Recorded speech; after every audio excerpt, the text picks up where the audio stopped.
Welcome to Michelle's Making. Are you ready for coffee, crafts, cooking, and cocktails? Let's get going. Welcome and welcome back to those of you who are returning. I really do appreciate it. Today is National Organize Your Home Day. Now, I've been working on that a little bit for the last week or two, putting away the last of my Christmas decorations. Do you all leave your tree up until January 6th, the Epiphany, or do you take it down early? I usually take down my decorations, most of them, after Christmas, but then leave the trees up until after the Epiphany. Let me know in the comments what you normally do. Anyway, today is also International Kite Day, so you can say go fly a kite to someone and it's not taken as an insult. Dress up your pet day. Well, I've got my little Sally Sue here dressed up in one of her little dresses. She doesn't wear them too often, but every once in a while I put it on because she just looks so darn cute. She's a little scared right now. She doesn't know what's going on.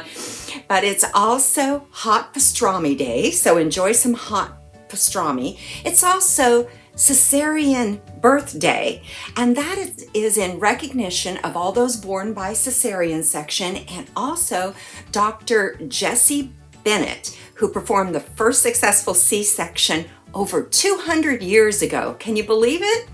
Anyway, I've had my coffee already, as you might could tell. I'm a talker when I have my coffee, but we're going to make it a great one and get going. Today, I'm making Mexican lasagna. You'll begin by browning ground beef. I use a 1585 ground beef mixture to cut down on the grease a little bit, and you'll need flour tortillas. The size I used, I needed to cut in half so it would fit in my pan properly. And you can play around with that depending on the size tortillas you find and the size pan you are using. I learned how to make this many years ago while I was working in a Mexican restaurant. You add taco seasoning to taste, depending on how large of a portion you're making and how spicy you like your meat to be. Once your ground beef is cooked and your taco seasoning is added, you add refried beans. After doing that, add a little bit of water just to get the mixture loose enough to spread easily on top of the tortillas. Now, you think I would have already learned to start the camera at the right time, but I forgot on this first layer. But you'll see in a moment how I layer the tortillas. There you go. And then spread the meat mixture and cheese. And do this for several layers, ending with cheese on the top. This is a really easy dish to make, and it is a crowd pleaser. If your folks like Mexican food, they're going to love this. The recipe is in the description box. You can adjust the quantities to meet the needs of your family. I've been trying to downsize my portions a little bit because there's only a couple of us, 2 or 3 of us eating at a time in the house. Because the pan was quite full, I placed it on a foil-lined pan to bake in the oven at 350 degrees. It makes the cleanup a little easier this way. But there you have it, a Mexican lasagna. Hard to believe, but Valentine Day will be here before you know it.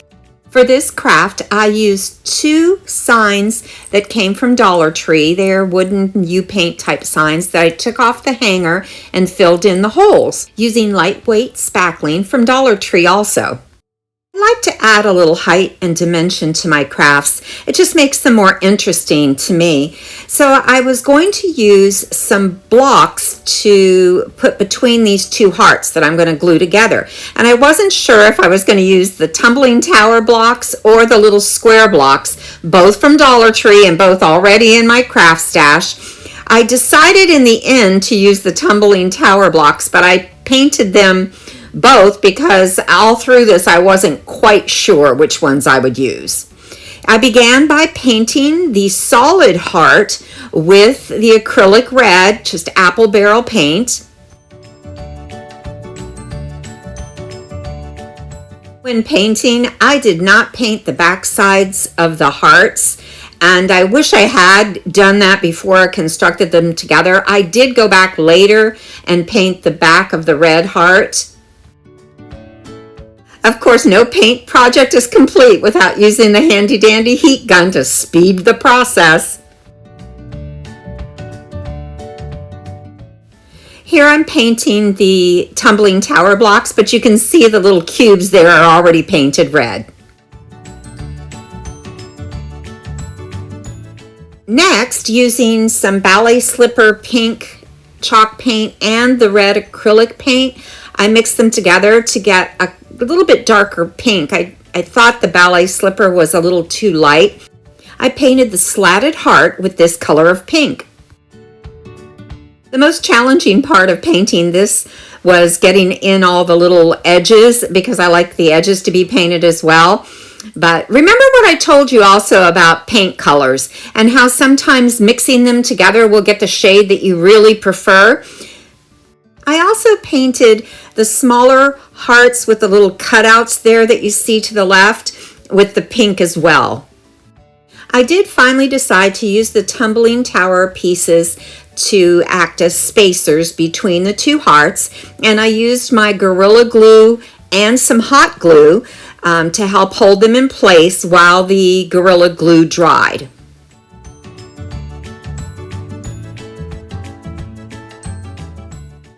I did place the red heart on top and added some jars of paint and glue to help weigh it down, just so those tumbling tower blocks could make good contact while they're drying.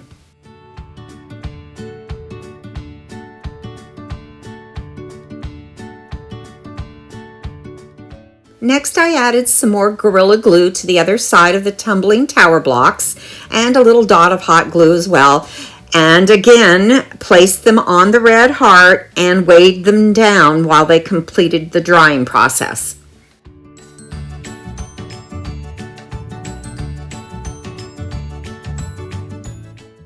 Next, I picked up a couple of packs of these little wooden cutout hearts at Dollar Tree, and I used 3 of them after filling in the little hole for the hanger because they're meant to hang like ornaments. I painted these 3 with the red acrylic paint. The wooden heart that you see to the left there, I also painted that red because my idea was to use the little cutout heart shape that I painted pink and glue it to this red heart to fill in my tier tray a little bit. I didn't film that. It's interesting, as long as I've been doing this, you'd think I would remember to film everything, but I don't. Sometimes I get in the zone and start working and I don't even bother filming what I'm doing. And once again, heat gun to the rescue, speed up that drying process. Next, I glued the 3 red hearts onto the front in a staggered line going up the side. I just thought this was so cute.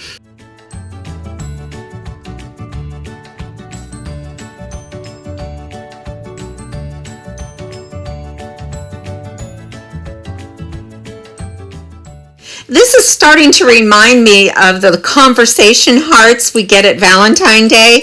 How about you? Does this give you that kind of vibe? Well, I decided to take that vibe and go with it. So using my Cricut, I printed out the words, "Be mine," and put them on the heart.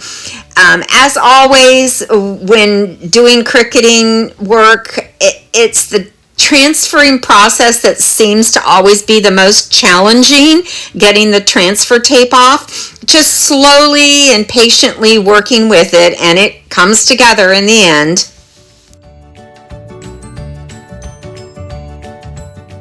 I view Valentine Day as a day to remind those that we care about how much we care about them. Let me know in the comments, do you like to celebrate Valentine Day, or do you just kind of let it blow over as a minor holiday? To protect this craft, I decided to give it a coating of Mod Podge just to seal the vinyl transfers on there, and because some of the paint that I used was chalk paint, I thought it might seal it well. Because if you are familiar with chalk paint, you know that if you don't seal it and it gets wet, it'll come off. But there you have it, the Valentine Decor piece. It's time for our adult beverage. Today, it's a Raspberry Martini.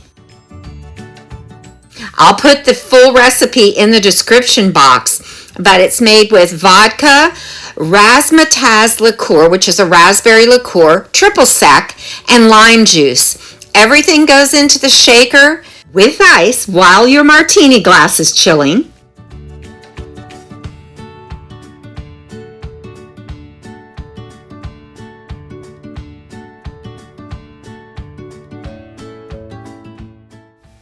You're going to shake, shake, shake until this drink is well chilled, and then you'll pour it into your chilled martini glass. And the only thing left now is to enjoy a raspberry martini. Well, folks, that's it for another week. Thank you so much for sticking with me. I really do appreciate it. I appreciate the thumbs up, sharing. Those of you who comment, thank you so much for that. I really do appreciate it. Please share with your family and friends. Encourage them to subscribe if you haven't already.